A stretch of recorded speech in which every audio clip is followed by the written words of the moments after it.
Senhoras e senhores, boa tarde. Meu nome é João Doria Neto. É com prazer que damos início a mais um Lead Live do Lead, grupo de líderes empresariais. Hoje, sexta-feira, e uma live mais que especial, que eu tenho certeza que vai mudar o dia de todos que estão nos acompanhando nessa tarde. Hoje contamos com 3 convidados que, mais do que qualquer cargo, posição ou currículo, são pessoas unanimamente queridas e respeitadas e admiradas por todos nós.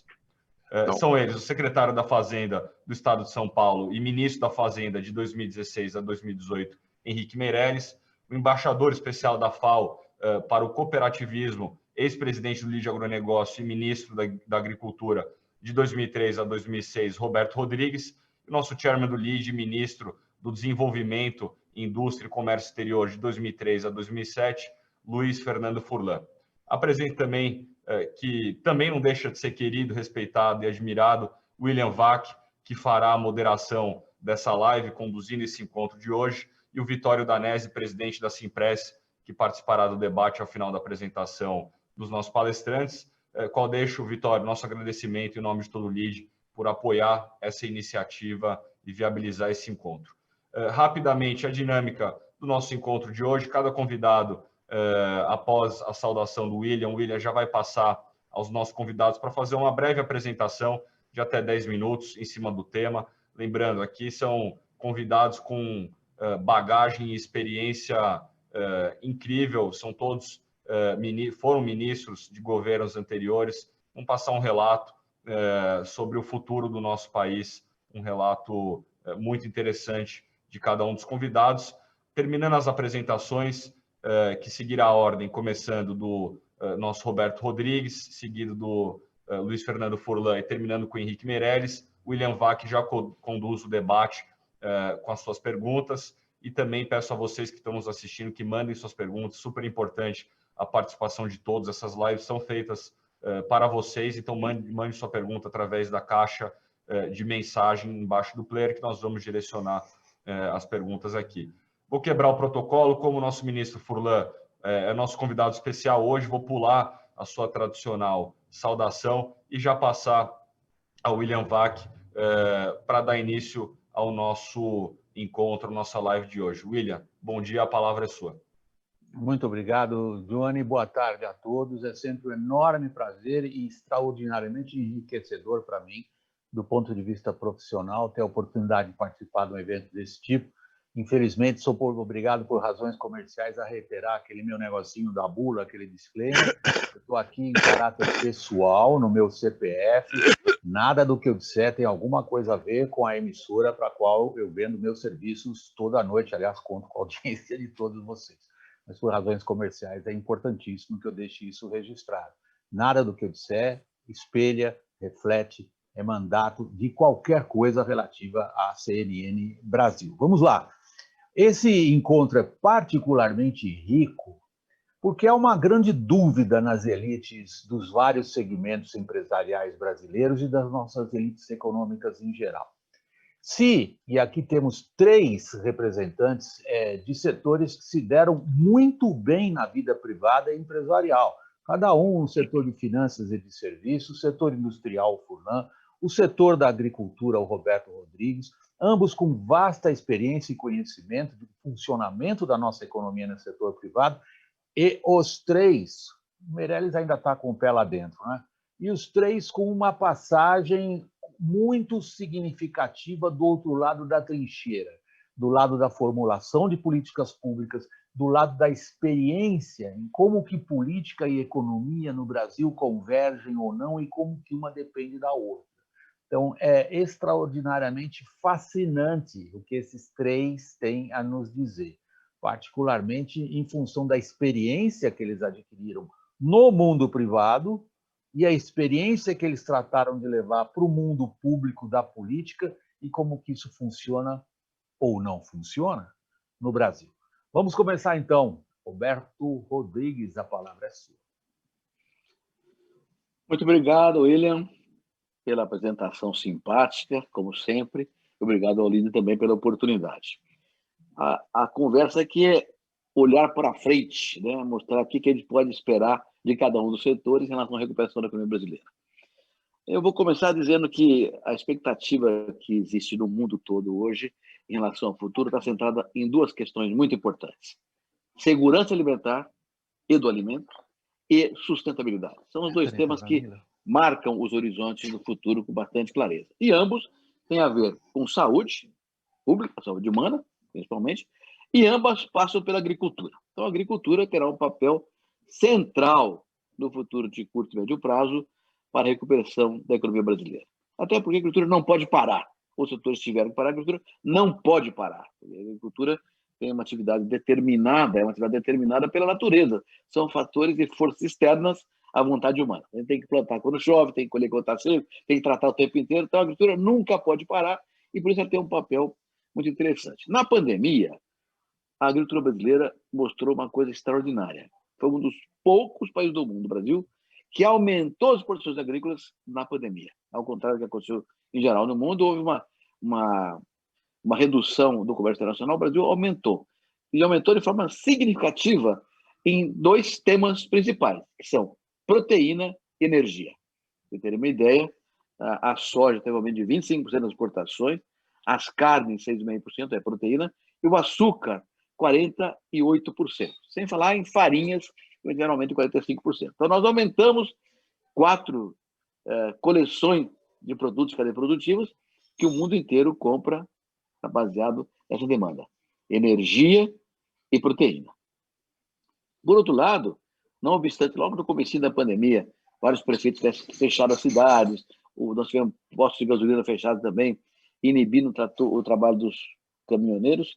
Rapidamente, o Brasil se organizou aqui com o apoio, diga-se de passagem, da extraordinária ministra da Agricultura, Tereza Cristina, que o setor privado se organizou com o governo e rapidamente as coisas foram superadas e não faltou nada para ninguém. O Brasil foi abastecido inteiramente em todos os rintões, em todas as partes desse gigantesco território nacional. Então, a agricultura brasileira demonstrou ao mundo todo uma capacidade, uma competência que nem todos conheciam. Mesmo sob pressões violentas como a pandemia, aumentamos exportações e garantimos a abastecimento interno. Nem todos conheciam, mas nós do agro conhecíamos, até porque isso é um estudo já recente, feito pelo USDA, que é o Departamento da Agricultura dos Estados Unidos, que corresponde ao nosso Ministério da Agricultura, fez um estudo muito recente, 2018, e que está repetindo anualmente, que, na verdade, também é adicional estudo da OCDE, dizendo o seguinte: em 10 anos, a oferta mundial de alimentos tem que crescer 20% para que não falte comida para ninguém. Em 10 anos, que é um pouco menos do que a própria ONU fez no começo do século, para 2050, quando seremos 9 bilhões e 700 milhões de habitantes. Até lá, é preciso aumentar em 60% a produção de alimentos. Pois bem, os estudos feitos pela OCDE e pelo USDA recentemente mostram que em 10 anos temos que crescer 20% na oferta de alimentos global. Parece fácil, 2% por ano, aritmeticamente falando. Mas não é fácil. Estados Unidos cresceram 9%, Canadá 10%, a União Europeia 12%, a Oceania 9%, a Eurásia, China, Índia, Rússia, Ucrânia poderão crescer no máximo 15%, na média entre eles, porque ninguém chega a 20%. Então, o USDA diz que para que o mundo tenha um crescimento de 20% na oferta de alimentos, o Brasil tem que crescer 40%. Nós precisamos crescer o dobro do que o mundo crescerá para não faltar comida para ninguém em 10 anos. O que é uma baita responsabilidade e coloca nas nossas costas. Por que o OCDE, a FAO e o USDA agora acham que nós podemos crescer 40% na oferta de alimentos para que o mundo cresça metade disso, 20%? Por 3 razões principais internas e uma externa. As internas são: nós temos uma tecnologia tropical sustentável extraordinária, nós temos terra disponível e temos gente capaz. E a externa: os mercados cresceram substantivamente, os mercados dos países emergentes. Vou falar rapidamente dessas 4 questões. Primeiro, tecnologia sustentável. Vou dar um número apenas. Do plano Collor até hoje, o plano Collor foi em 15 de março de 1990, portanto faz 30 anos.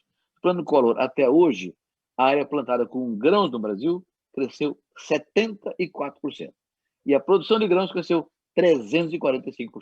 Ou seja, a produção de grãos cresceu mais de 4 vezes mais do que cresceu a área plantada. O que é isso? Tecnologia. Produção por hectare. Hoje nós cultivamos 66 milhões de hectares no Brasil. tivéssemos hoje a produtividade que tínhamos no Plano Collor, há 30 anos atrás, além dos 66 milhões de hectares que cultivamos hoje, precisaríamos de mais 99 milhões de hectares, uma vez e meia que cultivamos hoje em dia. Ou seja, a tecnologia brasileira, tropical e sustentável, permitiu que deixássemos de desmatar 99 milhões de hectares, porque cresceu a produção agrícola na área que já estava sendo cultivada. Esse número para grãos serve para cana, para café, para laranja, para tudo. Para pecuária, frangos. A produção de frangos cresceu 495% no mesmo período. É uma coisa extraordinária. Extraordinária. Então, a tecnologia é um tema central. Segundo tema, terra disponível. Dados da Embrapa mostram que todas as fazendas brasileiras fazem agricultura de alface a eucalipto. Tudo que é plantado ocupam menos de 8% do território nacional. Menos de 8%. E os pastos ocupam 22%. Diminuindo, porém, por causa da tecnologia aplicada na pecuária. Hoje tem menos pasto e mais carne por hectare. Então, a tecnologia brasileira é sustentável de verdade. E nós somamos essa característica de segurança alimentar, que é um país extraordinariamente apto a produzir comida, com a sustentabilidade. São os dois temas que vão acender os faróis do mundo daqui para frente. Adicionalmente, os mercados cresceram muito. Vou dar um dado apenas. No ano 2000, o agronegócio brasileiro exportou 20 bilhões de dólares. No ano passado, no ano 2019, exportamos 96 bilhões de dólares.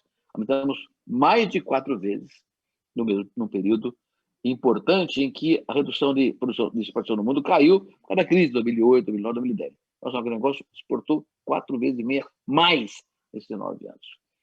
Para onde?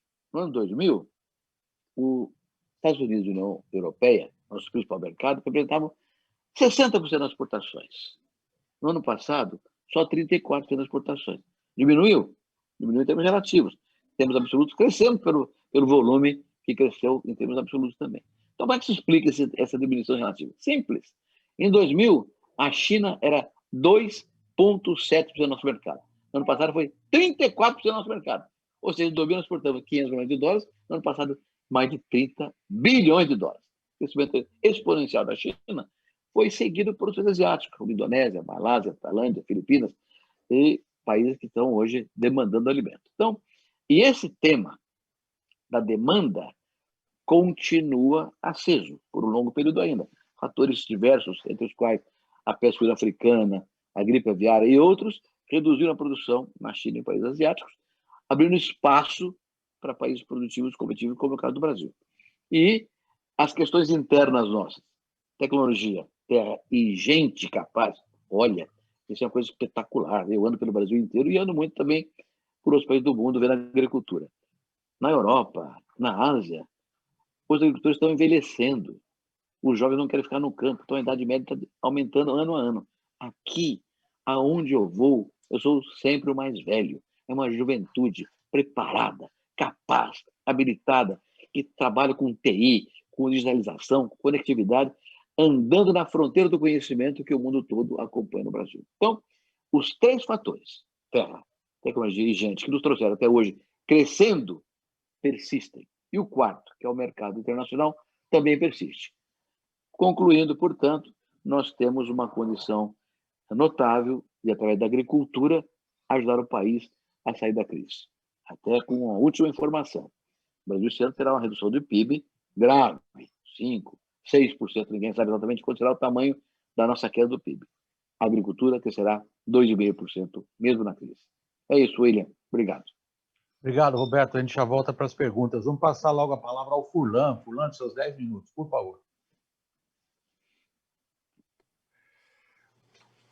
Bom, obrigado, William e meus colegas Roberto e Meirelles.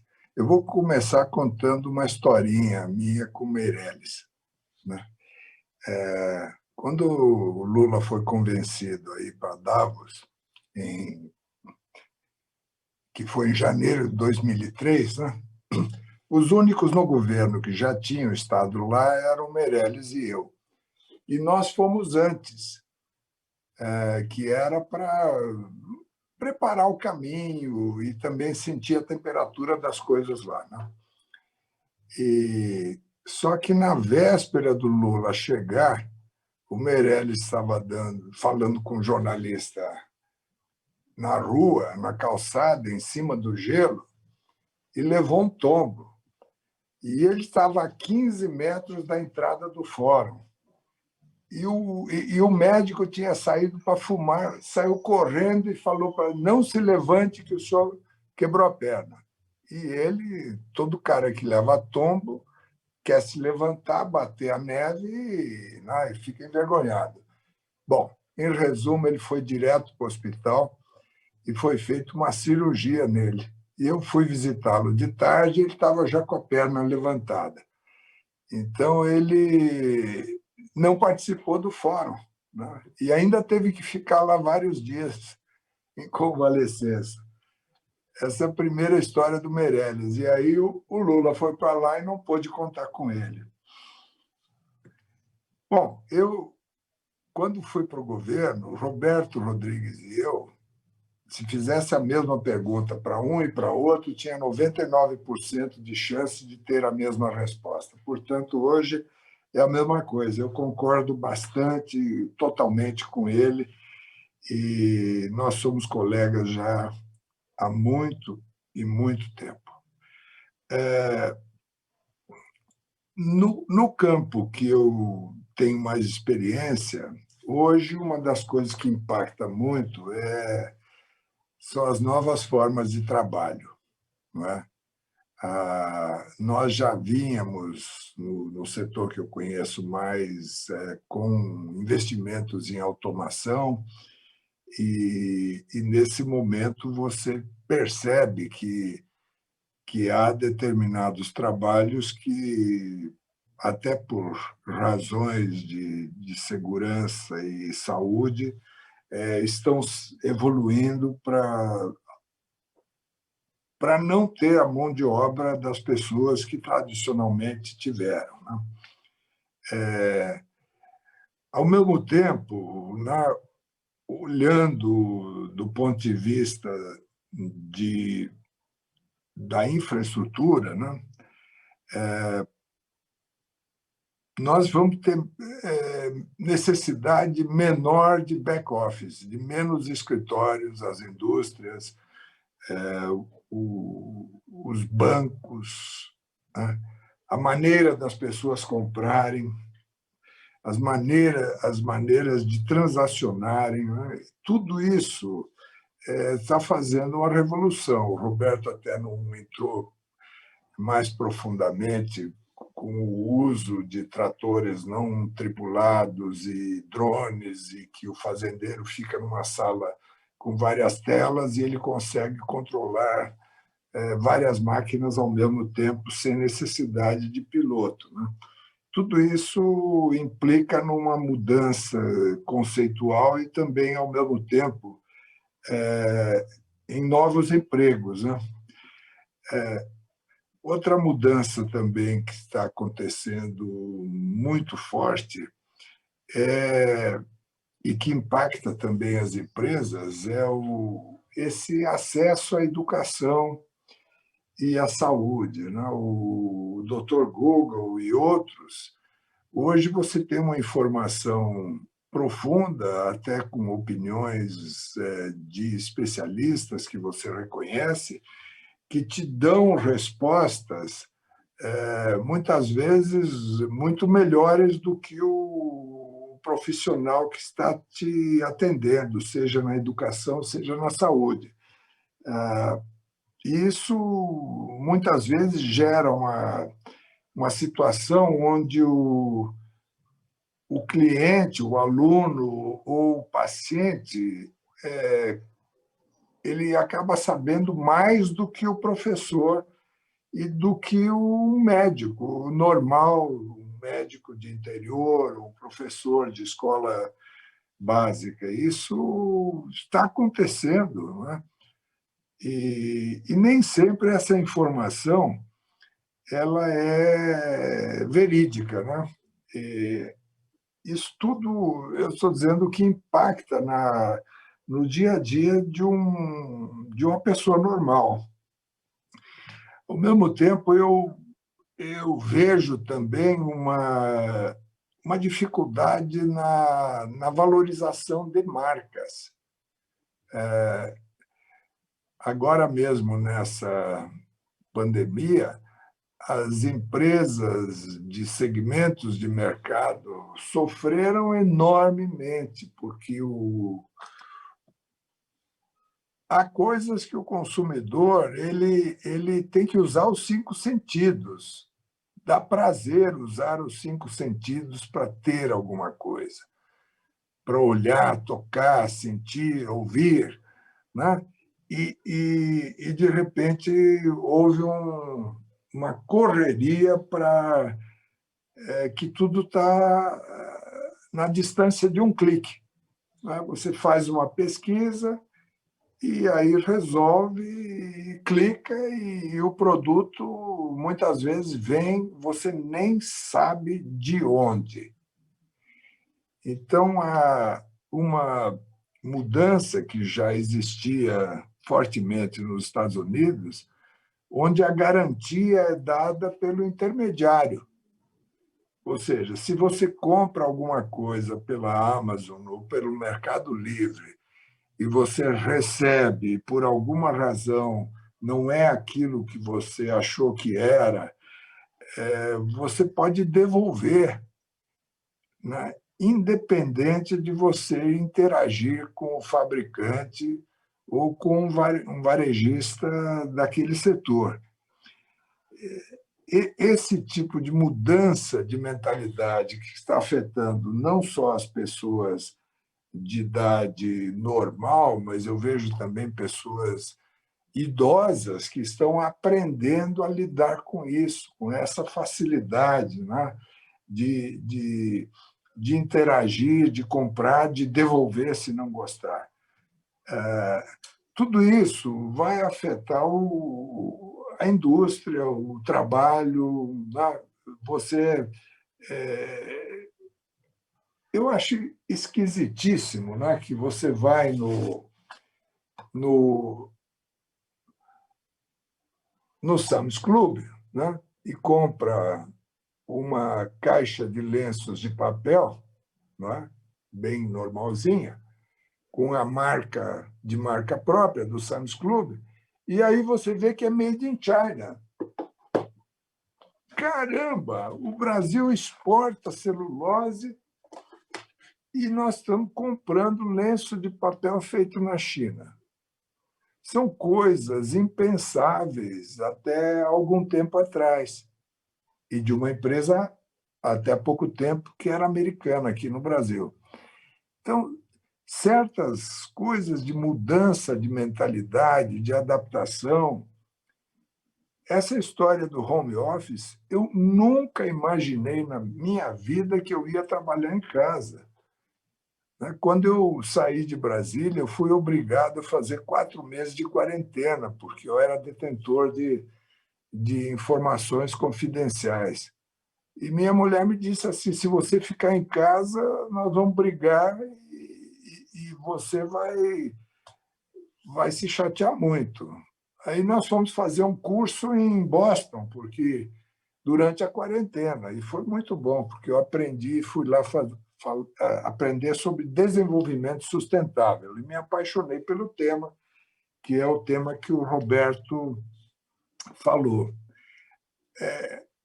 Hoje em dia, esses 2 pontos que foram levantados por Roberto, o meio ambiente e a segurança alimentar, estão levando a políticas de governo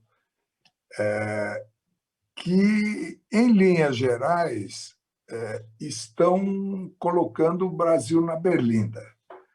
A história do meio ambiente, pela dificuldade de gerenciar esse imenso ativo, patrimônio que nós temos, que é a cobertura florestal, que hoje continua sendo muito mais do que 50% do que existia no ano 1500, e você vê na televisão um incêndio na Califórnia, 1 milhão de hectares, mas lá não estão destruindo a Amazônia. Aqui tem incêndio do Pantanal, que não é a Amazônia, e nós estamos destruindo a Amazônia. Então, está faltando um comunicador, alguma pessoa que conheça e que mostre para o Brasil toda essa parte de energia sustentável, né?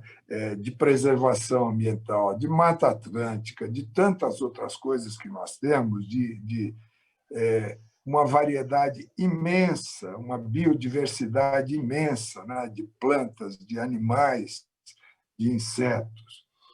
E nós estamos dando chance para medidas de um chamado neoprotecionismo.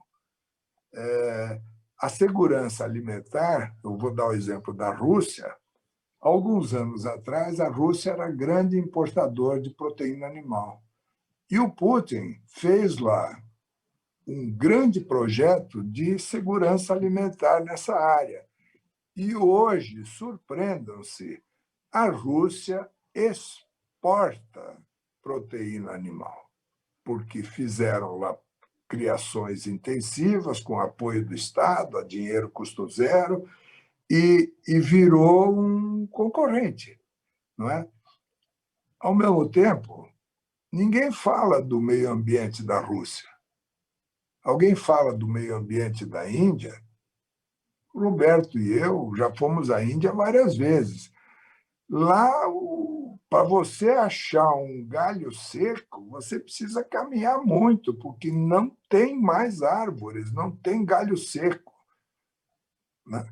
E, no entanto, nós somos a Geni, que todo mundo atira pedra na Geni. O neoprotecionismo, que acabou há pouco tempo, de que um exame feito na China diz que uma caixa de frango produzida por uma cooperativa do Sul tem Covid.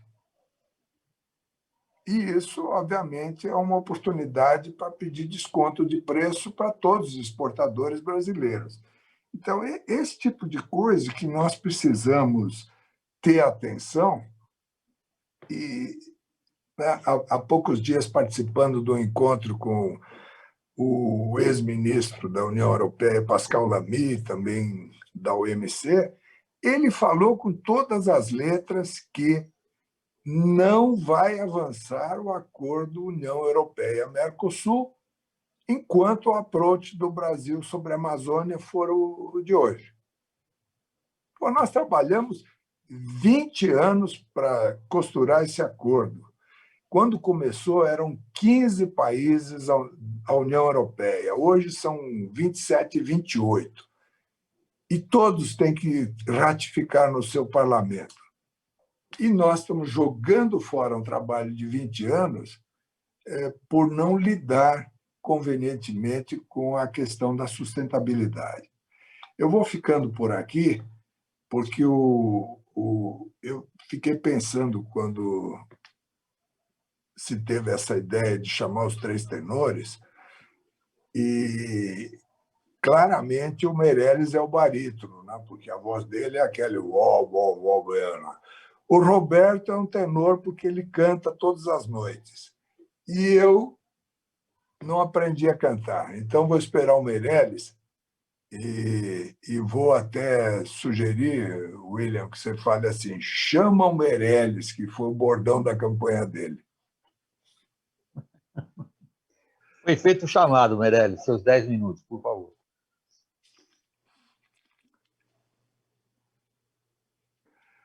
Eu não contei uma história do Meirelles com a Dilma, hein? Depois eu vou contar.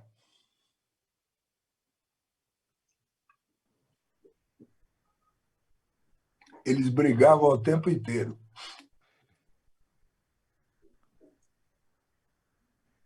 Meirelles, você está ouvindo? Ele Meirelles, a palavra é sua, 10 minutos.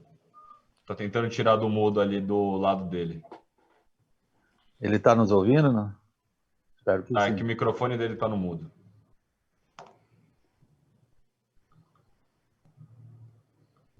Aí. Ué, a gente está ouvindo ele perfeitamente. Secretário, clica mais uma vez ali no microfone.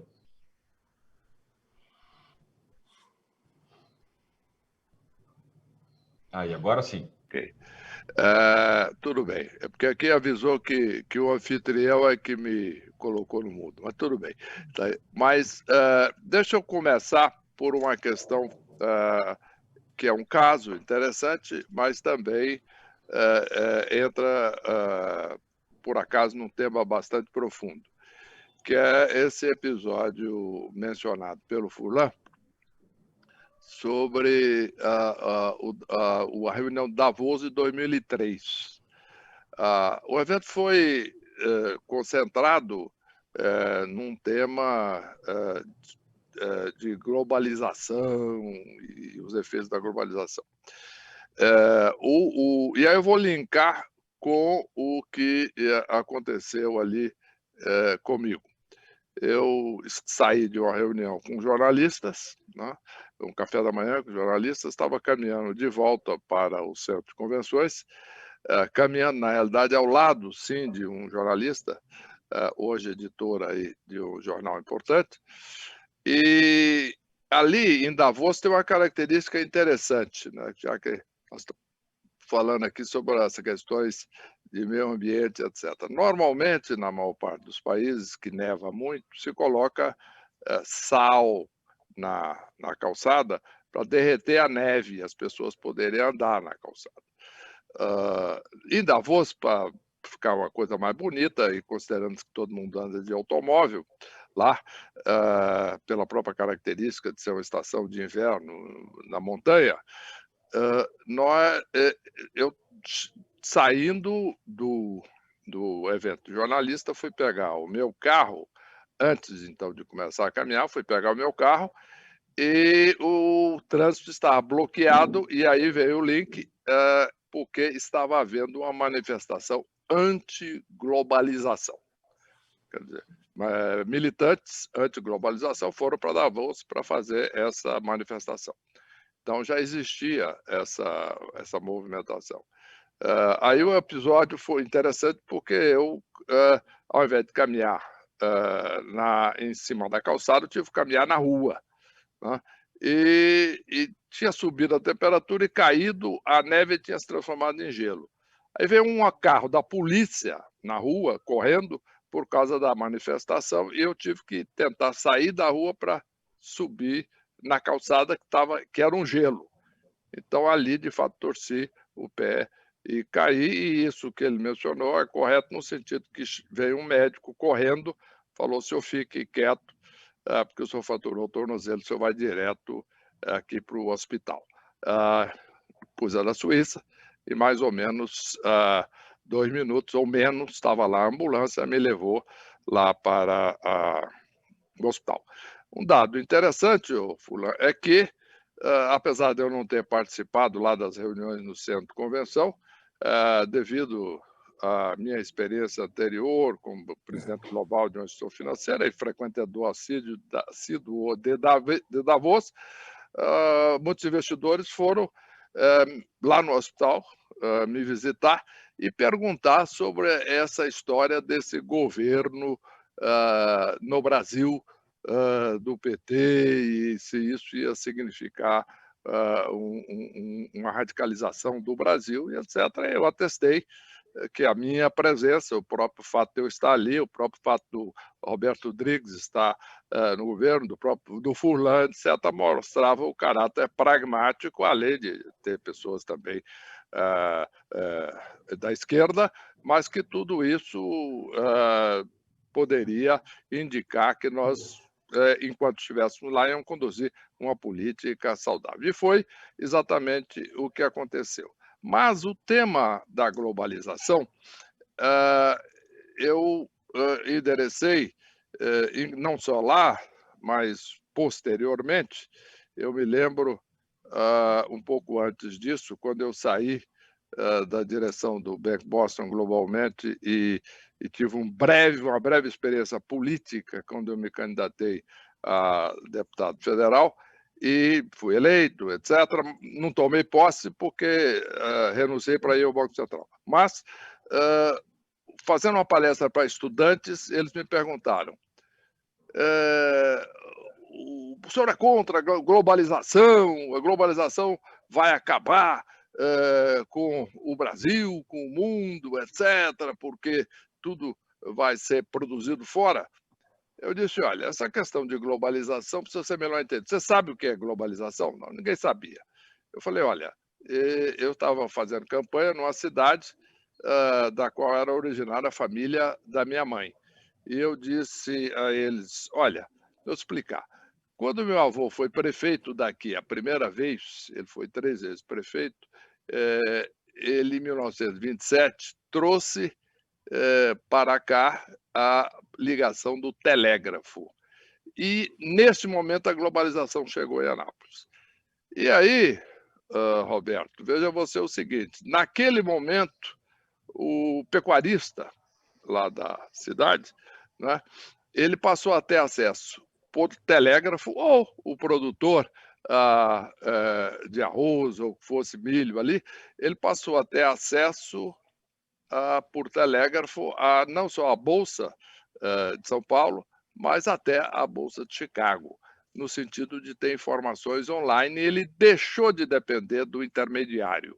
E, portanto, isso foi positivo para o agricultor. Então, a globalização não necessariamente é um problema, pode ser uma solução, e o próprio desenvolvimento do agronegócio brasileiro é uma prova disso. Evidentemente que nós temos aí um desafio muito importante colocado pelo Furlan, que é a questão de exportarmos a celulose e depois voltar, muitas vezes, o papel. O porquê? Porque nós temos que enfrentar no Brasil o desafio da produtividade, né? E existe, então, toda uma série de reformas que precisam ser feitas e o país precisa, de fato, prosseguir nisso. Já foram feitas algumas reformas em governos anteriores, né? A própria reforma trabalhista, por exemplo, que foi feita na época do governo do Temer, foi um avanço importante, mas existe uma série grande de reformas, que muitas delas já estão propostas, muitas delas já participamos, inclusive, de proposição, que estão em andamento, mas que é importante tudo isso para que o Brasil avance na produtividade, não é? E deixe de ser uma vítima da globalização e faça, não só no agronegócio, que já, na realidade, tira partido da globalização, né? Aproveita a globalização para se expandir, mas também na indústria e em outros setores, onde o Brasil pode, sim, começar a cada vez mais aumentar aqui a produtividade e abrir a economia e, em função disso, ter condições de aportar cada vez mais tecnologia e voltar, então, cada vez mais a ser competitivo em setores também industriais, e etc. Nós temos exemplos muito importantes, o maior exemplo deles é a Embraer, né? Nesse momento de pandemia, evidentemente, as companhias aéreas e produtores de aviões estão sofrendo muito, mas, de uma maneira geral, eu até gosto de apontar, dizer que o agronegócio e a Embraer são os 2 grandes casos de sucesso do Brasil na globalização, tá? A Embraer é uma companhia de ponta, um aporte muito grande de tecnologia. Mas qual foi o segredo da Embraer, se nós formos olhar lá atrás? Como é que surgiu a Embraer? Como é que foi essa história?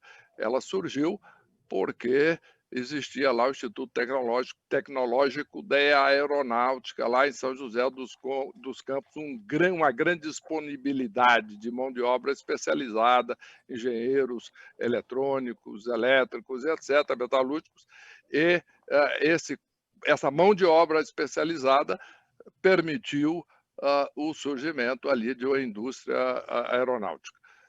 Se nós olharmos similaridades, aí uma similaridade muito maior, muito mais abrangente, o Vale do Silicone, por exemplo, ou o Vale do Silício, ele cresceu muito baseado exatamente no início do processo em mão de obra fornecido pela Universidade de Stanford, pesquisas e etc., etc., etc., que foi o germe inicial ali, e depois todos os empreendedores, etc. Segundo, a questão da tecnologia, que nós estamos falando aqui, dos efeitos da tecnologia. E eu vou começar de novo com um exemplo histórico, aí, na realidade, de alguns séculos. Quando a máquina a vapor foi introduzida na Inglaterra, né, e trabalhadores manuais na indústria têxtil começaram a ser substituídos pela máquina a vapor, isso gerou um medo enorme de que ia deixar de existir emprego, porque as máquinas iam substituir tudo. Isso não aconteceu, né? Foi transformado e outros empregos foram sendo criados e etc. E agora nós estamos vivendo exatamente a revolução da comunicação, a revolução digital. Então, é uma nova revolução que chega no mundo. E o Brasil precisa, claramente, se aproveitar disso, né? O que nós estamos fazendo aqui é exatamente isso. E isso permite ganhos de produtividade enormes, permite algumas perdas, ou causa algumas perdas, a questão da experiência do consumidor, por exemplo, como foi mencionado, mas permite ganhos enormes, né? De economia de transporte, economia de espaço e etc. O teletrabalho chegou para ficar. Eu acho que todo o avanço da economia digital que tem acontecido nos últimos anos, ele foi acelerado enormemente pela pandemia e veio para ficar, né? Eu já vejo aí relatos de muitas empresas no mundo todo que não vão voltar à maneira que trabalhavam antes da pandemia. O aumento da produtividade, o Brasil precisa incorporar isso, conforme eu estava dizendo, para competir globalmente, senão nós vamos perder essa corrida, ela permite a criação de outros empregos, né? Então, isso é exatamente a consequência natural de todo esse processo de evolução tecnológica, por isso que eu comecei lá na máquina a vapor. Tanto que as maiores companhias do mundo hoje, em valor de mercado, são exatamente as companhias de tecnologia, né? A high-tech, né? Que hoje estão criando, inclusive, muito emprego no mundo todo. Portanto, esse é o quadro. Antes de terminar, eu gostaria de mencionar a questão da economia brasileira. Fala, bom, mas o Brasil mergulhou numa crise e nós estamos falando aqui em evolução tecnológica, oportunidades, enquanto o Brasil vive nessa crise em que o produto caiu 10% quase do primeiro para o segundo trimestre. Isso é verdade. Mas já existe uma recuperação forte, o comércio já está crescendo aí entre 5% e 6% já no mês de julho. É importante mencionar, no entanto, e fazer um alerta para nós brasileiros. O crescimento, principalmente na base do consumo, está muito baseado nesse auxílio emergencial de R$600, que vai diminuir para 300, mas vai continuar até o final do ano. E o grande desafio, a partir do próximo ano, é a eliminação do auxílio emergencial. Nós estamos falando aqui do curto prazo, né, para endereçar esse ponto.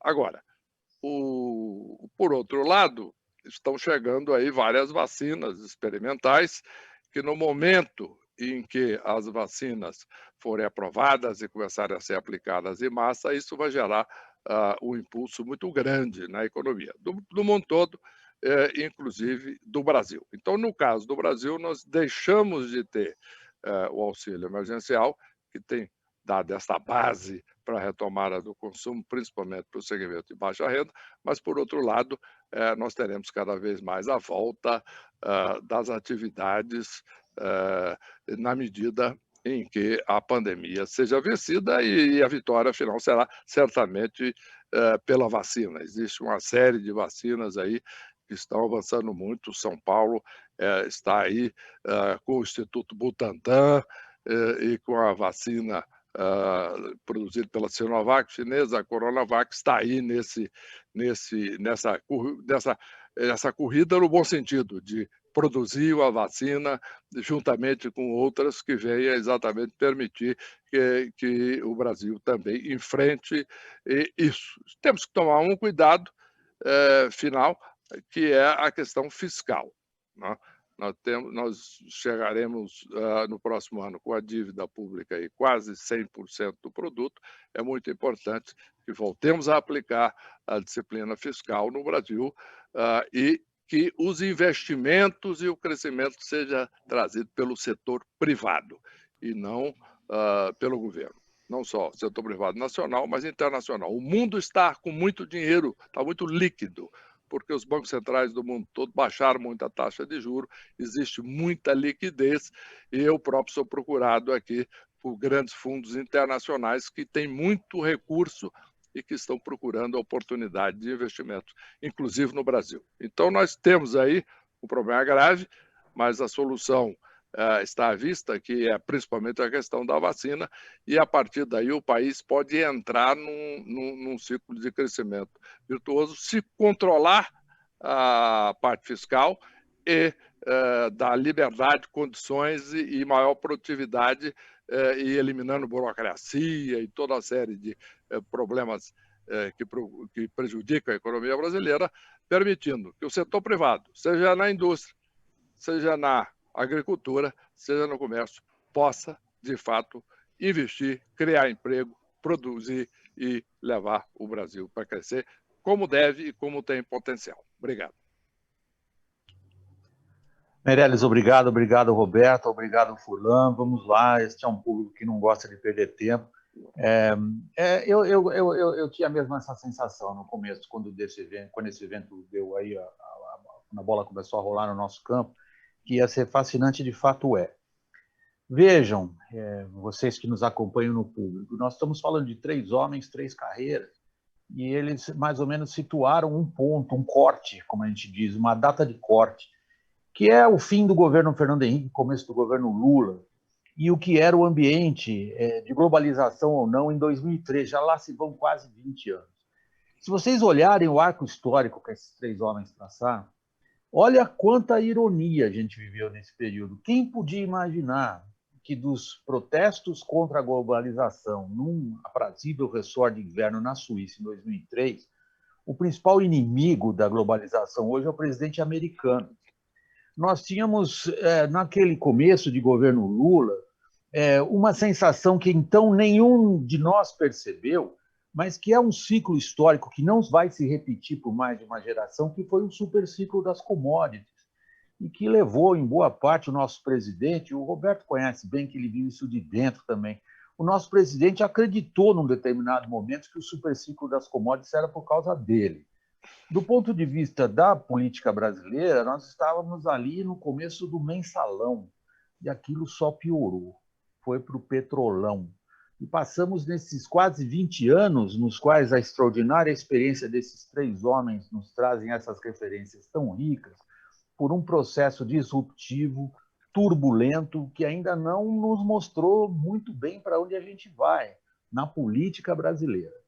Vejam que tipo de experiência que os 3 nos trazem, por isso que é fascinante. Ambos se referem ao bom emprego de capital e de trabalho, ou seja, capital humano e investimento em tecnologia, para explicar aquilo que a gente tem para mostrar para o mundo. Uma potência agrícola entre as 3 maiores do mundo, por méritos próprios, uma potência em alguns setores industriais, como foi o caso da Embraer, e um país que continua sempre esperando acontecer aquilo que ele acha que precisa acontecer para realizar o seu destino. E aí as palavras do Meirelles são muito contundentes, muito. Ele é um banqueiro tradicional, um político que tentou também o cargo mais alto da República, sabe usar as palavras, mas quando ele fala da nossa crise de produtividade, ele está falando que nesses últimos 20 anos, pessoal, nós paramos no tempo, nós estamos estagnados, a nossa produtividade está estagnada. O nosso chamado PIB potencial veio diminuindo de 2003 para cá. E quando a gente está agora, como estamos, diante de uma dupla crise, uma crise de saúde pública e uma crise de economia, nós estamos, como sociedade brasileira, e todos que participam desse evento aqui são elite da elite, do ponto de vista da capacidade de influenciar decisões e tomar decisões. Nós estamos diante de perguntas muito importantes. A primeira, o Roberto já mencionou, o Roberto nunca faz a gente perder tempo. Ele, evidentemente, ressalta o que é óbvio para todos nós, menos para boa parte dos meus colegas de imprensa, inclusive, que é o papel fundamental do agronegócio, entendido não como a plantação de soja, não como o boi no pasto, mas como emprego de capital, de modernização de tecnologia, de todos os recursos, inclusive os naturais, que é o que explica a pujança do nosso agronegócio. E ele diz o seguinte, nós vamos continuar crescendo. Minha primeira pergunta, então, é a seguinte, porque ela se liga ao que o Furlan e o Meirelles também disseram, Roberto. Qual é, na sua avaliação, o perigo representado pelo fato do Brasil hoje estar às portas? Eu tenho dito isso em palestras ao pessoal do agronegócio, eles me achavam meio doido. Hoje eu acho que eles começam a perceber que eu não sou doido, eu posso ser um pouco cético, mas de doido eu não tenho nada. Nós estamos diante, Roberto, do BDS, Boycott, Disinvestment and Sanctions. Você, Meirelles, se referiu à importância da entrada de capitais, você é procurado por fundos de investidores. A primeira pergunta que eles fazem hoje, antigamente era insegurança jurídica, hoje é a Amazônia. Eu não vou entrar no mérito do neoprotecionismo, Roberto e Furlan. O que eu quero é a avaliação de vocês em relação ao perigo que isto representa. Em que medida vocês três, homens acostumados a comandar estruturas, homens acostumados a tomar decisões, homens acostumados a pesar fatores, digam para o nosso público qual é o perigo do neoprotecionismo, começando por você, Roberto. Ok. Só um pequeno comentário à tua fala anterior, William. Você falou que nós, no Brasil, perdemos 20 anos em termos de produtividade, menos no agro. Menos no agro. O agro só cresceu, continua crescendo, com tecnologias cada vez mais revolucionárias, continuamos crescendo meio que à margem de Brasília, mas a coisa no agro realmente é responsável por esse sucesso todo que é a tecnologia. Sua pergunta é fundamental. O perigo é real. O perigo é real.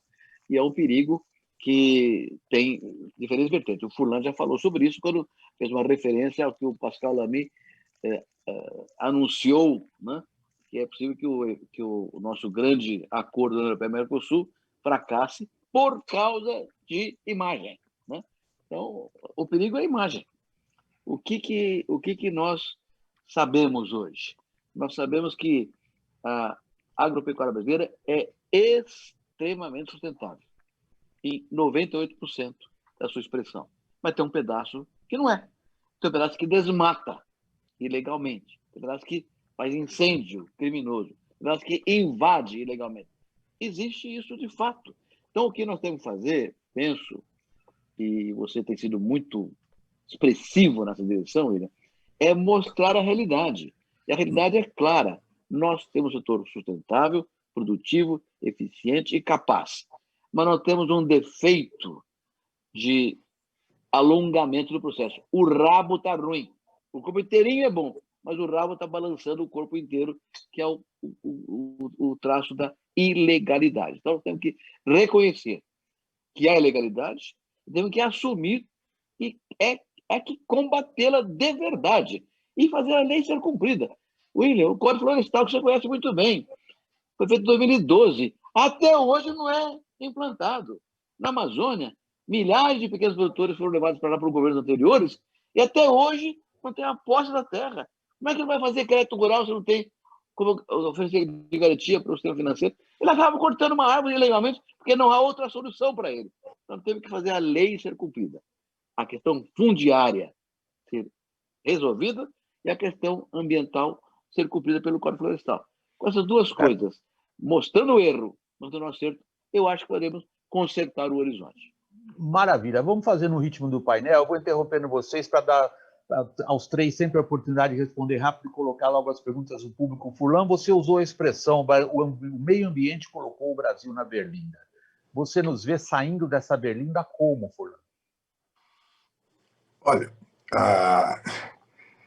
Roberto e eu participamos de muitos eventos internacionais e nós fazíamos a pregação dos pontos positivos que nós temos. E, infelizmente, nós nos colocamos ou fomos colocados na defensiva e reagimos mal. Então, o nosso case é muito bom, muito bom. Só que nós não damos a divulgação, não dialogamos, não ouvimos e simplesmente nos defendemos. Então, isso está errado, está errado. Você acha que o investment grade do Brasil veio com base em defensiva, na época do governo que nós participamos? Não veio. O Meirelles, eu e outros iam visitar as agências de risco, iam dizer o que é que nós estávamos fazendo, em que pontos nós íamos melhorar, quais os indicadores. No primeiro ano, ninguém acreditava em nós, nada. Você ia lá e dizia, veio mais um aqui falar bobagem. Aí você voltava de novo levando, olha, está vendo aqui o que evoluiu?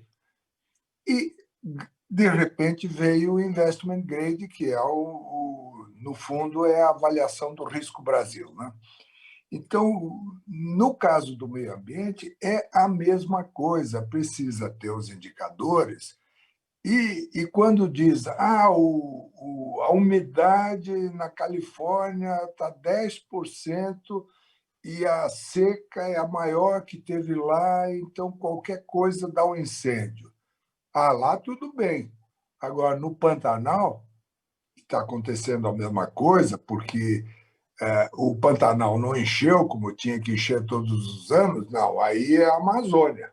É a Amazônia. Então, tem uma falta de capacidade de entender o tamanho da má impressão que estamos causando no mundo inteiro. Daqui a pouco, qualquer criança em outros países vai dizer, destruindo a Amazônia. E não vai levar em conta que no estado do Amazonas tem 95% do bioma preservado, que é o maior estado brasileiro, né? Então, infelizmente, nós temos que começar tratando sério um problema seríssimo, onde nós podemos ser o melhor aluno da classe. Só que nós estamos sendo o Joãozinho. Furlan, eu não consigo deixar de dizer uma coisa da minha biografia profissional. Eu cobri a Eco Rio de 92. Eu cobri a Conferência de Kyoto de 97. Eu tenho uma larga experiência como repórter internacional nesse tipo de evento. Eu não consigo entender, e olha que eu sou um profissional de comunicação, como que nós, Brasil, saímos da posição de um país com problemas, porém no time dos que querem ajudar a resolver os problemas, e fomos, e nos deixamos, e nos colocamos na situação de um país entendido como vilão do problema. Isto aconteceu em menos de 3 meses, é extraordinário. Mas isso é um assunto para a teoria da comunicação, para os acadêmicos vão discutir isso, e eu não quero fazer nosso público aqui perder tempo com digressões acadêmicas. Eu quero ir para o ponto prático. Diga, eu tenho um ponto prático em relação ao que o Meirelles disse, que eu acho muito relevante. Prossiga, Furlan. Não, você falou um refrão aí da mídia que nós fomos beneficiados pelo superciclo das commodities. Falou isso, não foi? Sim, é a minha maneira de ver a nossa história nos últimos 20 anos. Sim, pois é, quer dizer, nós fomos abençoados por Deus e bonitos por natureza, mais ou menos isso. Não, mas tudo bem, vamos lá. Não é bem assim. Em primeiro lugar, a Argentina, que em algum tempo atrás era muito mais eficiente do que o Brasil, quebrou com o ciclo das commodities. Então, para aí, não era o ciclo das commodities, não. Outra coisa, Roberto e eu ajudamos fortemente a convencer o presidente americano que ele devia pôr etanol na gasolina, etanol de milho. Olha, nós malhamos muito. E um dia foi dito para ele, na Granja do Torto, que como é que você pode depender dos seus inimigos, no caso do petróleo, para importar uma coisa que é essencial, que é a energia, quando você pode colocar isso. Bom, ele se convenceu e eu vou terminar Furlan. aqui. Só espera o finzinho. Ele se convenceu. O que aconteceu? Fez lá um programa de incentivo para o plantador de milho. O plantador de milho direcionou a maior parte, 40% do milho hoje vai para o etanol. Ele deixou de plantar soja e plantou milho, porque era mais negócio. O preço do milho subiu, a soja subiu também, porque teve menor oferta de soja americana. Então, a história nem sabe disso, mas, na verdade, o Bush foi convencido a botar o etanol de milho e eles hoje exportam até etanol. É um bom exemplo que você faz, que tem uma ironia terrível aí, Fulano, não sei se foi proposital. Nós estamos vendo um período de 20 anos no qual segmentos da economia brasileira representados por você e pelo Roberto convenceram o presidente americano a fazer algo no nosso interesse. Hoje nós estamos vendo o presidente americano tentando convencer o presidente brasileiro a fazer algo contra o nosso interesse. Então, se você vê em 20 anos o quanto que a política pode mudar em termos de como que os governantes entendem o papel deles. Mas eu queria voltar ao ponto central, sem querer ser acadêmico aqui, porque como eu tenho esse ranço acadêmico por causa da minha formação em universidades, eu sempre resvalo um pouco para lá e sei que o público não gosta muito disso. Mas o fato a ser registrado, Fulano, é que a entrada da China no mundo globalizado muda a regra do jogo de uma maneira brutal. E nessa mudança de regra do jogo, faço uso dos dados mencionados pelo Roberto, cuja objetividade sempre eu tenho um grande respeito e admiração, e a sua também. Eu venho ao Meirelles agora. O Roberto diz: nós vendíamos 3, hoje vendemos 30 e tanto % da nossa exportação para a China. É algo que não se repete em uma geração. Nós vivemos um período histórico, vamos analisá-lo com calma em outro ambiente, mas agora deixa eu ir para o Meirelles. Meirelles, quando você se refere à sua perspectiva de recuperação da economia, você assinala 2 fatores que me parecem de muita relevância, sobretudo para esse público. O primeiro é o seguinte, gente, eu estou traduzindo, tá, Meirelles? Se eu fizer alguma injustiça, você me corrige imediatamente. O primeiro fator que você menciona é: não se deixem levar por uma recuperação baseada no auxílio emergencial. Esse auxílio está começando a diminuir. Isso aí vai ter um impacto. O que a gente está vendo agora de recuperação não é o que vai acontecer. Segundo, que me parece ainda combinado ao primeiro, muito importante. Nossa recuperação, Meirelles, na sua forma de analisar a situação, depende de um grande C, um grande condicional, que é a política fiscal. Aí você tem uma larga experiência, que é a que eu quero usar agora para o nosso público. Meirelles, qual é o tamanho que você eventualmente nos conta de um possível estrago entre desejo de se reeleger, vontade de conquistar ou manter a popularidade por auxílio emergencial e manutenção de teto de gastos? Bueno, William, é muito importante realmente essa pergunta por uma razão muito simples. Basta nós aprendermos com nós mesmos, com a nossa própria história. Não precisa devagar e olhar para o mundo inteiro e etc. O Brasil, em 2015 e 2016, entrou na maior recessão da história do Brasil até aquele momento, e a maior recessão em 12 meses, de maio de 15 a maio de 16, da história recente da humanidade, de um país que não estava em guerra até aquele momento. Agora, a pandemia é outra coisa. Muito bem. Qual foi a razão disso? Fiscal. Isto é, uma expansão incontrolável dos gastos públicos, o que levava à percepção cada vez maior que aquilo seria insustentável e que isso levou ao aumento da taxa de juros, aumento do risco, aumento da inflação e tudo isso levou à queda dos investimentos sistematicamente e o Brasil entrou numa recessão brutal. Como é que foi resolvido esse problema? Teto de gastos. Colocou-se uma medida duríssima, colocamos na Constituição. Isso fez com que a curva de confiança na economia brasileira, que estava caindo, começasse a subir fortemente e o Brasil começou a se recuperar e sair do fundo do poço. A confiança aumentou, não só de investidores internacionais, mas também investidores nacionais, consumidores, empresários e etc. Em resumo, é muito importante um ponto que eu frisei antes. O que vai gerar o crescimento sustentável do Brasil é o investimento feito pelo setor privado. Não é um investimento feito pelo governo. Isso o Brasil já tentou principalmente de 2011 até 2016, né? Até o impeachment. Então, o Brasil, naquele ponto, o governo acreditava muito de que ia induzir o crescimento gastando cada vez mais. Nós acabamos entrando numa crise porque a dívida pública foi subindo muito. Agora, Meirelles, o governo atual fugiu dessa armadilha, na sua opinião? olha, o governo atual estava indo numa direção de manter o teto de gastos e etc.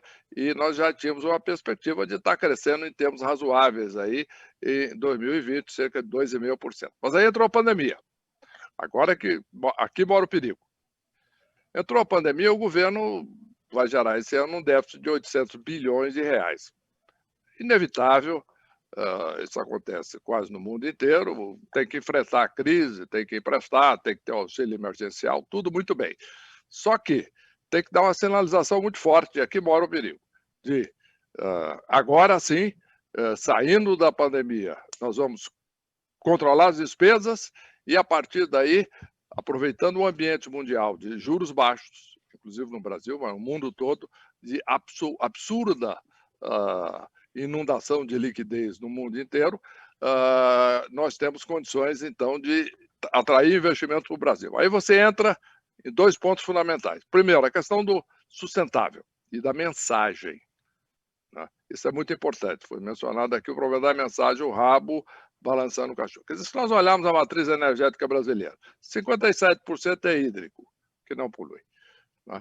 Nós temos, o Brasil tem somado etanol com eólico e etc., e energia solar, tudo isso é um percentual muito grande. Então, tudo isso vai a 27%. Em resumo, o Brasil tem a grande maioria da sua fonte energética baseada em energia sustentável. E renovável. Pois é. Renovável. Com o crescimento da produção de álcool e agora do biodiesel e etc., e a produtividade cada vez maior do campo e do aporte de tecnologia, nós temos condições cada vez mais e estamos, na prática, sendo um dos líderes da economia sustentável. Agora, foi mencionado também dados de desmatamento. Eu vou mencionar, por exemplo, dados do Estado de São Paulo. O Estado de São Paulo tem um desmatamento ilegal zero e tem um aumento da floresta da Mata Atlântica. Então, tudo isso precisa ser divulgado. Agora, a primeira impressão é o seguinte: nós estamos, na realidade, não conseguindo divulgar isso. E como é que fazemos? Qual é a solução? Muito simples. Nós temos que diversificar as fontes de comunicação. Não há outra alternativa. Nós não podemos ficar aqui só lamentando porque a nossa principal fonte de comunicação e tal faz uma comunicação negativa, como foi mencionado. Por exemplo, vou dar um exemplo concreto. Aqui em São Paulo, o governo de São Paulo, fizemos uma série de viagens o ano passado para os principais centros do mundo, levando uma mensagem, né? São Paulo está aberto aos investimentos, está aberto aos negócios, está abrindo concessões para investimento em infraestrutura, etc., etc., etc., investimento em todas as áreas, aumentando a produtividade do Estado e, principalmente, preservando o meio ambiente e outras mensagens importantes. O que aconteceu? Foi submergido pela questão nacional? Não. Qual é o efeito líquido? Em 2019, o Brasil cresceu 1% no total. São Paulo cresceu quase 3 vezes mais, o que basicamente foi o que sustentou a média nacional, porque São Paulo compra e vende do país inteiro. Então, é possível... Meirelles, deixa eu interromper você aqui.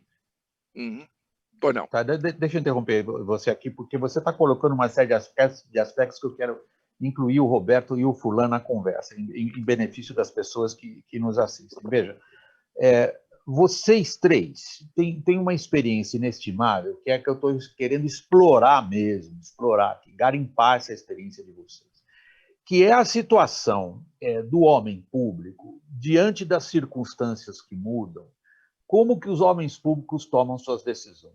Por exemplo, o Roberto e o Furlan vivenciaram um presidente extraordinariamente popular que, em função de uma série de fatores que ele não pôde prever, ele foi entrando num tipo de política e os resultados você mesmo apontou, Meirelles.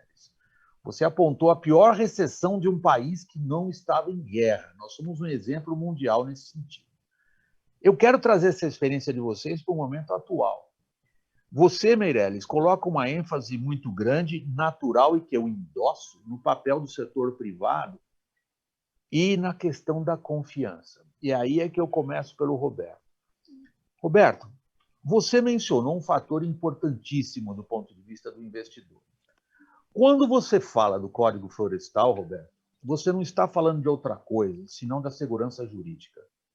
Você está falando da situação que o investidor enfrenta ao ir num espaço econômico e indagar a si mesmo, ele investidor, se as regras do jogo, Código Florestal, questão fundiária, portarias do IBAMA, organização das autarquias, Conselho da Amazônia, se essas regras do jogo são quais e quanto tempo vão durar. Qual é o seu grau de confiança? Roberto e William. Roberto, antes da sua resposta, desculpa.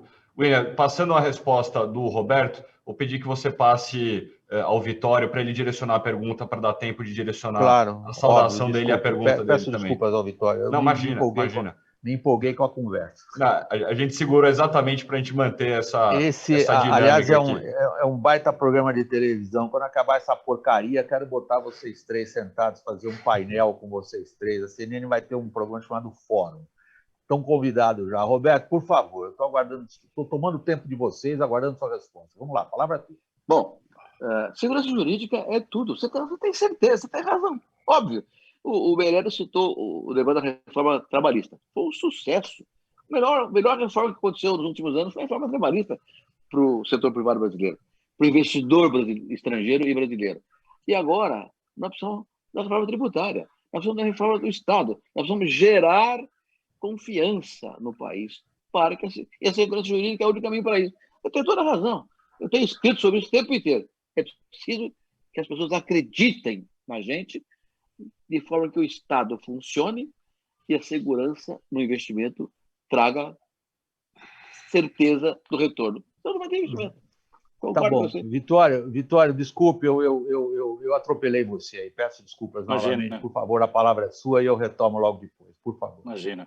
William, prazer estar com esses craques e você fez muito bem porque conduziu as provocações de maneira brilhante. E eu concordo com a tua condução, acho que credibilidade está baseada em comunicação. Nós temos um problema seríssimo de comunicação que acaba afetando de maneira relevante a credibilidade do país.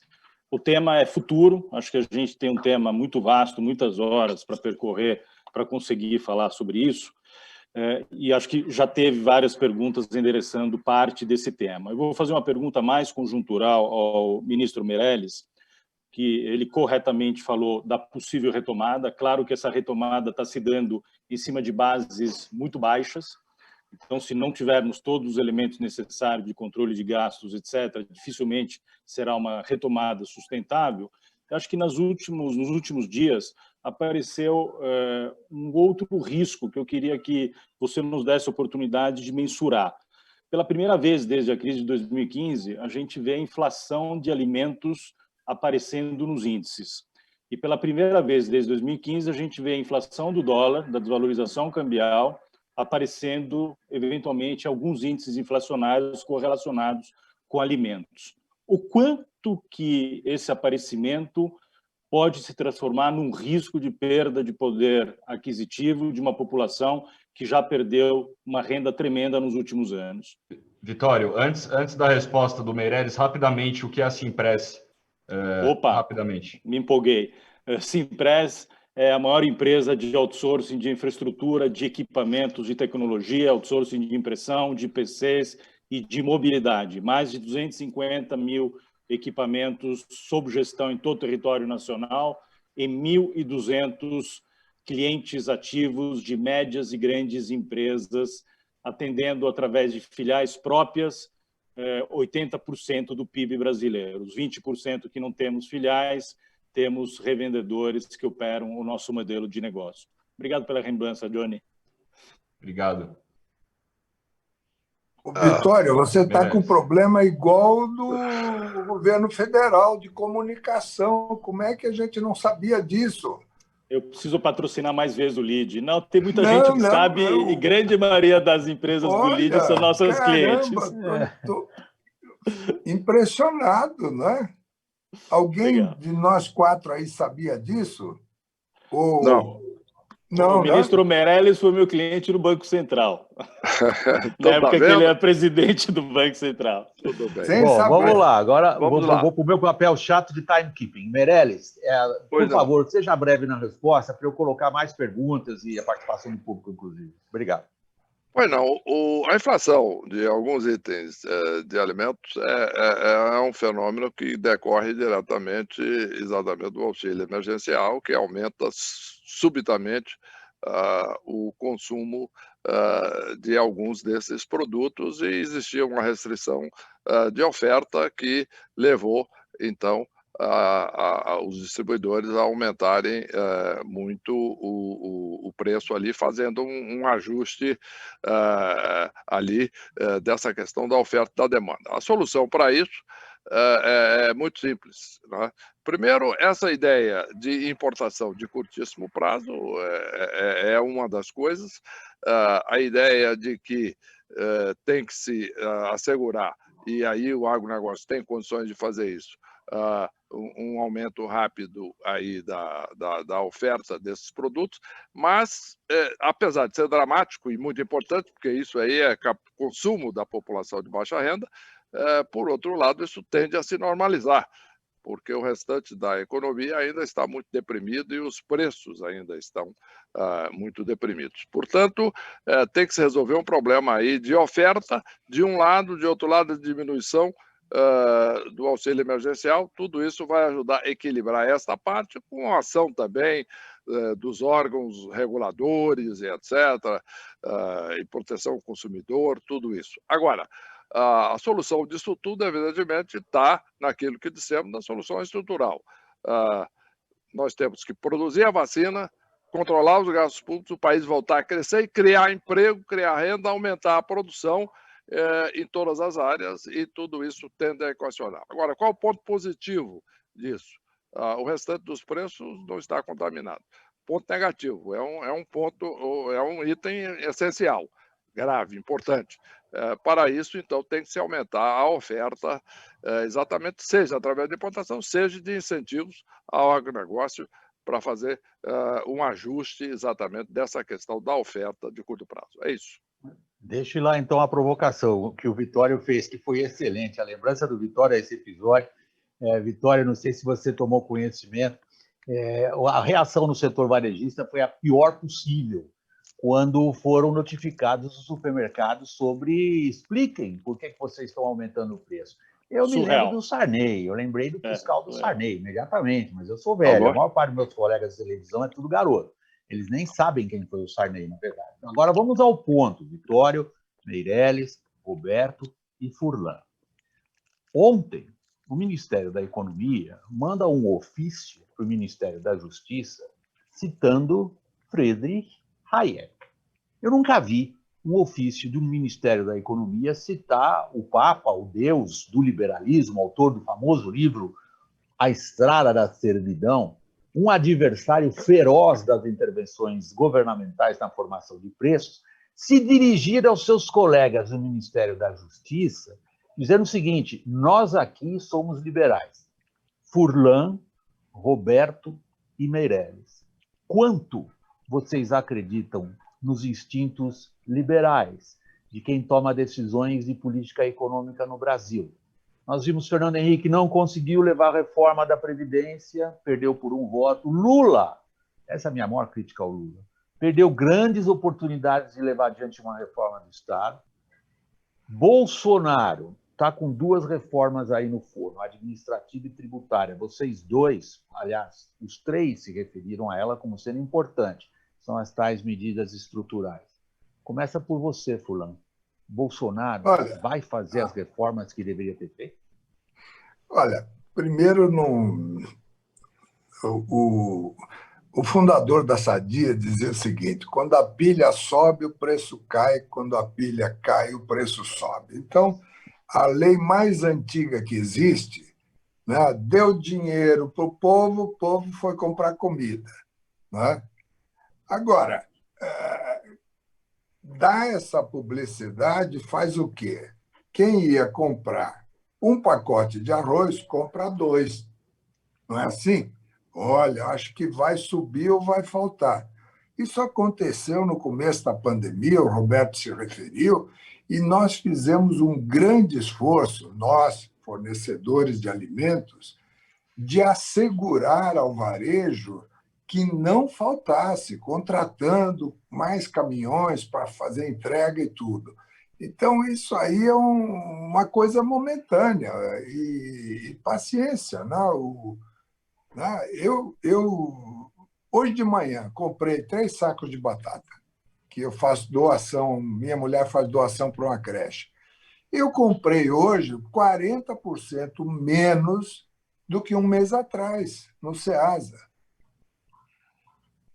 Aí, e daí? Né? Então, no fim, nós fazemos de um problema momentâneo, menor, uma questão de manchetes de jornais, e você acelera o problema ao invés de resolver. Né? Liberalismo, mas não tropo, não é assim? Você não viu o presidente dar uns pitacos na taxa de câmbio? O Meirelles passou por isso. Eu mesmo era um dos que dizia: Meirelles não pode deixar o dólar cair de R$ 3, porque as exportações vão cair. E ele não, ele é mais liberal que eu. Queria deixar o dólar cair, porque isso ia ajudar as contas brasileiras, devia para o FMI e tudo e tal. E, no entanto, quando ele não queria comprar os dólares, eu falei: mas tem que ter uma reserva. Ele falou: mas 100 bilhões de reservas é mais do que suficiente. Quando ele foi ministro da Fazenda agora, né, ele tinha 480 ou 380 bilhões de reservas e não mandou vender os dólares, não é mesmo? Então, liberalismo, mas não troco. Todos nós somos liberais até o ponto que o seu fornecedor aumenta o preço e você não consegue repassar. Aí você apela para o governo. Isso na Fiesp era a coisa mais comum. Né? Todo mundo queria livre mercado, mas se o fornecedor do aço subisse o preço de autopeças e a montadora não deixasse ele repassar, aí então era guerra. Né? Então, nem tanto ao mar, nem tanto à terra. Era exatamente esse tipo de experiência na formulação de políticas que eu estava querendo que vocês trouxessem para o público. Roberto, quando você se refere aos fatores estruturais, na verdade quem se referiu foi o Meirelles, mas estou usando para fazer a provocação a você, Roberto. Na questão do agronegócio, você vê o governo Bolsonaro dando a devida atenção, por exemplo, à oferta de crédito ao setor agrícola? Você vê o governo Bolsonaro, através da reforma tributária, tratando o agro de que forma? Olha, William, a reforma tributária, até hoje, não trata o agronegócio de maneira boa. Todas as análises feitas pelas propostas de até hoje perturbam o agronegócio, aumenta a carga tributária do negócio, significativamente. Tanto que o setor está trabalhando junto com o Ministério da Agricultura para discutir essas questões. Então, esse é um tema ainda a ser resolvido. O projeto não é bom, mas é a ser resolvido ainda. Agora, quanto ao resto, nós temos 2 pontos centrais para a agricultura. Primeiro é logística e infraestrutura. E esse ministro, o Tarcísio Freitas, está fazendo um trabalho espetacular. A seguir nessa linha, eu acredito que em 5 anos teremos um novo Brasil do ponto de vista da logística e infraestrutura, o que é, para o agronegócio, central. Agora, a ministra Tereza Cristina é uma craque nesse assunto aí. Perguntou sobre crédito, tal coisa. Crédito. Olha, o governo nunca vai poder dar o que o setor precisa. Então, tem que ficar no pedaço do caminho. Quando fomos ministros, Furlan e eu trabalhamos juntos, e o Meirelles ajudou demais. Criei no Ministério da Agricultura e foi aprovado. Esses papéis estão aí hoje. CRA, CDCA, EDCA, CWA. Nós é que criamos isso aí. E hoje, mais da metade do crédito hoje é com esses papéis. É questão estrutural. Esse negócio do crédito do governo vai acabar um dia. Então, criar regras de mercado, que são esses mecanismos que criamos, estão funcionando hoje como é o mercado do crédito. Agora, Tereza Cristina fez, notável, William, é o seguro rural. O Brasil era o único país importante do mundo que não tinha um seguro rural à altura da sua agricultura. Nós fizemos a lei. Em 2003, a primeira coisa que nós fizemos foi a lei do seguro rural. Até hoje, não tem 10% do área agrícola assegurada. Por quê? Porque o governo não fez a parte dele no orçamento sobre subvenção ao seguro, etc. A Tereza Cristina já dobrou os recursos. Então, há um sinal positivo também no seguro rural, que é fundamental para a estabilidade da atividade produtiva do campo. Ótimo, Roberto, obrigado. Objetivo, como sempre. Furlan, inclusive, Meirelles, você fez uma menção importante às questões estruturais, tá? Você está jogando o nosso olhar para além da conjuntura, como você definiu muito bem agora na sua mais recente intervenção. Você nos coloca diante de um quadro que, enfim, ele se resolve de certa maneira, que é a questão da inflação de alimentos, mas você jogou o nosso olhar exatamente para esse horizonte que a reforma tributária nos impõe, que é colocar os entes federativos na mesma toada.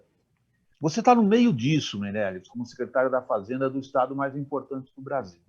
Os secretários de Fazenda, eles estão bloqueando, de certa maneira, até aqui, as propostas do governo federal em busca de um fundo de compensação que interessa a prefeitos, interessa a governadores, mas não interessa à União. Como é que está essa conversa, Meirelles? Se isso daí não destravar, não tem reforma tributária. Não. Primeiro tem que esclarecer a conversa. Tá certo? A conversa aí, a narrativa está equivocada. Tá certo? É importante. Ótimo, dizer. Então vamos lá. Bota a coisa em pratos limpos. Isso.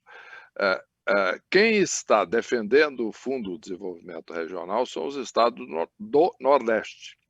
O Fundo de Desenvolvimento Regional é um fundo de desenvolvimento do Nordeste. E isto é que está havendo, portanto, aí a grande fonte de divergência entre o governo federal e os estados do Nordeste. Os estados do Sul, do Sudeste, etc., não tem nada a ver com essa história do Fundo de Desenvolvimento Regional. Do nosso ponto de vista, o que é preciso é resolver a complexidade tributária, essa confusão e guerra fiscal, etc., que é hoje o ICMS no Brasil inteiro. E nesse aspecto, que é 90% é a essência da reforma, isto aí foi feito um acordo em todos os estados, foi apresentado um substitutivo na Câmara e no Senado, etc., está pronto. Agora, existe, paralelamente, essa luta entre os estados do Nordeste e o governo federal sobre o Fundo de Desenvolvimento Regional. Mas isso é uma questão objetiva, pontual e histórica no Brasil. Tá? O governo federal oferece aí a transformação de outros fundos no Fundo de Desenvolvimento Regional, que não satisfaz o Nordeste, e também a divisão de receita de pré-sal. E os estados de menor desenvolvimento econômico, por acaso estão concentrados no Nordeste, querem uma fonte permanente e perene. Então, é este o debate. Agora, isso aí vai ser resolvido ou diretamente através de um acordo entre as partes, governo federal e estados de menor desenvolvimento, no caso o Nordeste, ou isso será resolvido no âmbito do Congresso Nacional. Fora isso, nós temos um acordo entre os estados para o ICMS e entre os pequenos e médios municípios para o ISS, uma pequena questão com as grandes cidades, e nós temos o governo federal apresentando a sua proposta. Isso aí é facilmente equacionado com as duas reformas andando em paralelo, não há grande problema nem discussão nisso. O grande problema é um só: quanto o governo federal está disposto a despender anualmente em repasse de recursos para aqueles estados menos desenvolvidos do país. Ponto. É só isso. isso colore e distorce o debate. Na realidade, a reforma tributária é muito mais ampla e ela é, de novo, a racionalização, simplificação do ICMS, que é um pesadelo, e tudo isso. Meirelles, você está me dizendo que os prefeitos das grandes capitais estão a bordo contigo? Não, isso é que eu disse. Os prefeitos das pequenas e médias cidades estão a bordo e existe um problema de uma discussão com das grandes cidades. Isso é que eu disse. Pequenas e médias cidades. Agora, qual é o problema das grandes cidades? Simplesmente é que eles querem manter o que é, de uma certa maneira, compreensível, a autonomia para fixar as próprias alíquotas e etc., e não entrar isso no bojo de uma reforma. Agora, isso aí é um ponto que é perfeitamente factível se chegar a um entendimento, desde que nós superemos a questão impeditiva hoje, que é esse problema do Fundo de Desenvolvimento Regional. Você concordará comigo quando eu disser que isso não é um problema técnico, é político, suponho. Mas eu levei um pouquinho mais para o lado técnico essa discussão, Meirelles, porque é relevante do ponto de vista da retomada da pandemia se a gente consegue nos acertar sobre um mínimo de racionalidade no manicômio. Aliás, não se pode chamar de cipoal, o manicômio tributário brasileiro. Mas eu queria, Johnny, perguntar perguntas do público e você que está tomando conta do nosso tempo, como é que a gente prossegue daqui? William, o tempo eu deixo tomar liberdade, com a autorização de vocês, a gente estender mais 10 minutinhos para dar tempo para o William fazer mais uma provocação, que acho que o público está tão engajado aqui na conversa que está vindo pouca pergunta. Nós recebemos duas que já foram pré-respondidas aqui, do Brasil Salomão e do Juarez Zorteia. Um perguntando da perspectiva pós-pandemia do agronegócio, que já foi... Deixa eu mutar o Furlan aqui. Que já foi respondida, a parte do agro. E a do Juarez, da TransUnion, pergunta do papel da educação como fator de transformação econômica no país.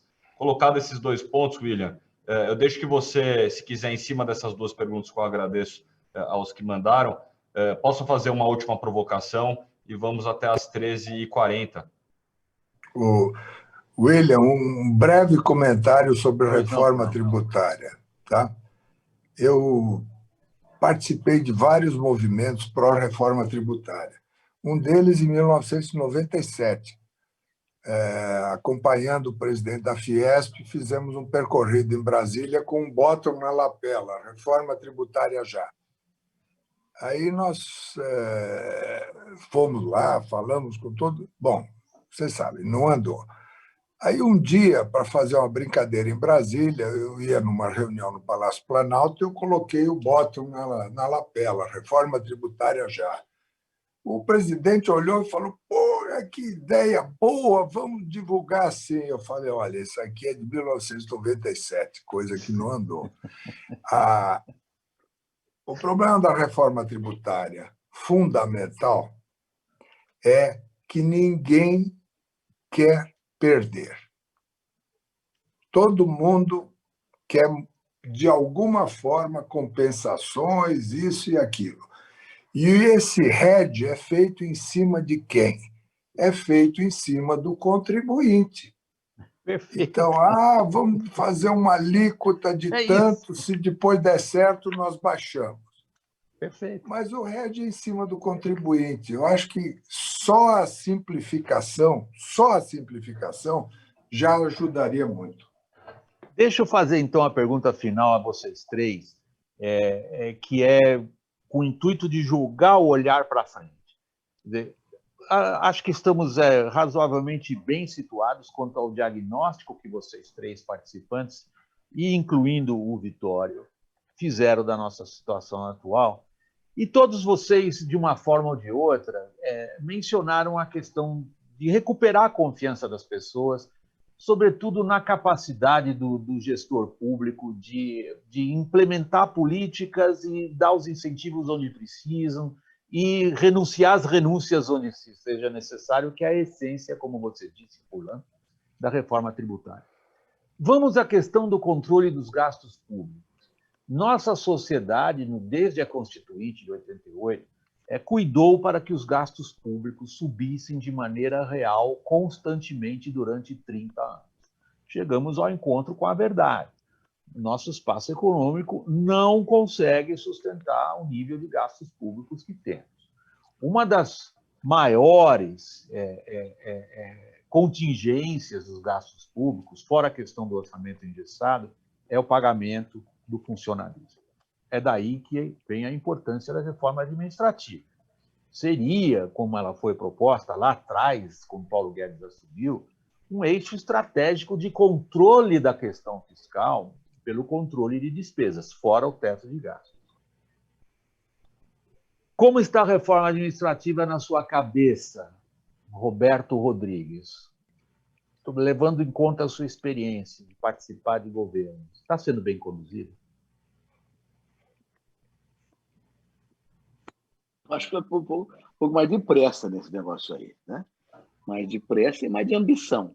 Ela está com pouca pressa e pouca ambição. Furlan.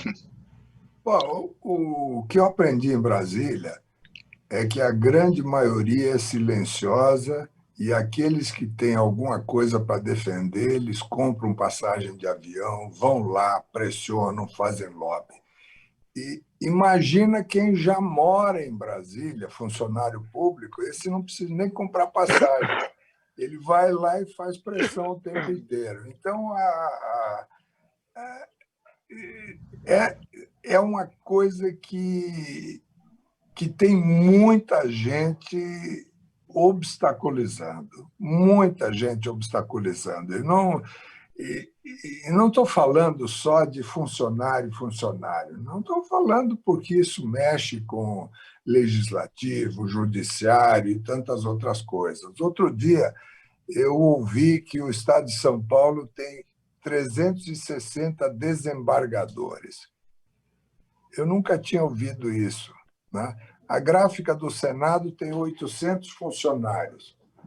É lógico que hoje tem que imprimir muito papel, porque a parte eletrônica não funciona e tal. Estão fazendo votações ao live. Eu comentei com o Rodrigo Maia que a eficiência do Congresso melhorou. Ele falou, porque agora eles não pedem muitos destaques porque não tem a televisão para eles gravarem.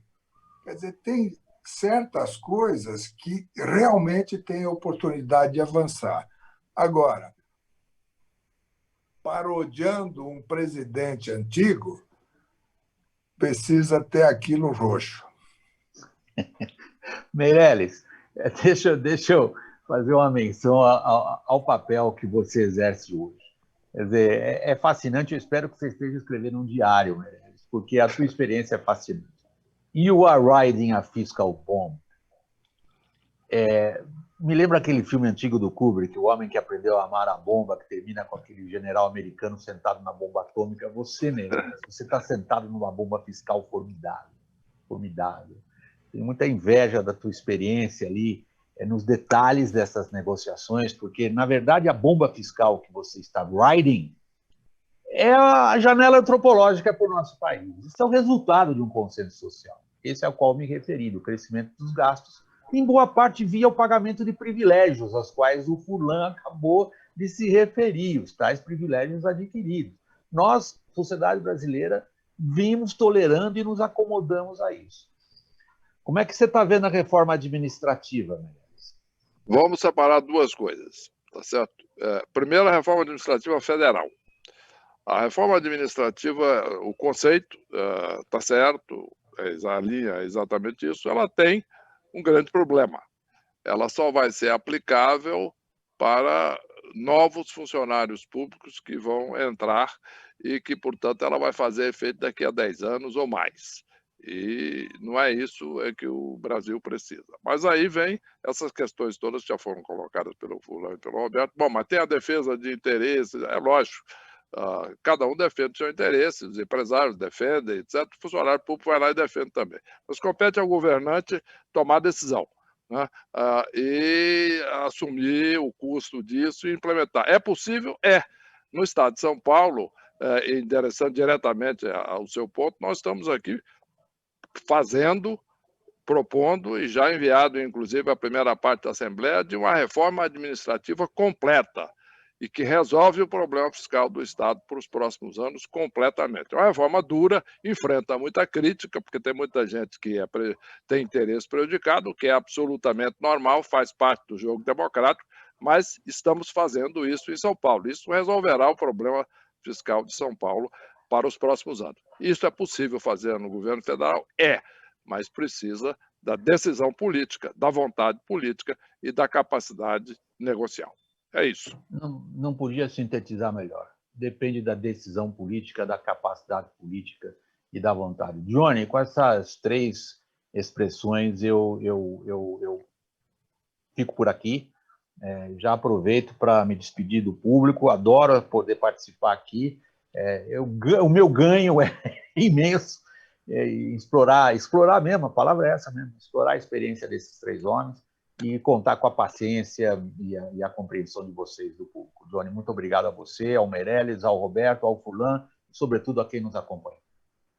Obrigado, William. Obrigado. Depois dessa aula, difícil fazer uma conclusão bonita aqui. Então, me resta só agradecer imensamente, Furlan, secretário Meirelles, Roberto, Vitório por apoiar a iniciativa e William pela sua brilhante condução. Você sabe que eu sou seu fã. Obrigado a vocês por essa aula e estou ansioso para ver no programa da CNN essa equipe ali de novo. Estou ansioso para assistir esse programa. Vai, é promessa. Mas precisa acabar esse negócio, que ninguém vai a estúdio nenhum, né? Nem eu. Estão acabando, vamos estar ansiosos. Né, Furlan? William, nesse programa eu vou provocar o Meirelles das brigas dele com a Dilma discutindo política econômica. Essa eu quero assistir. Será uma satisfação. Será uma satisfação então falar sobre isso. Combinado. Bom, então. Pessoal, muito obrigado e muito obrigado a vocês que nos acompanharam até agora, fielmente, do início até esse final. Tenho certeza que melhorou e vai melhorar o fim de semana de vocês, essa conversa de hoje. Muito obrigado e nos vemos na semana que vem.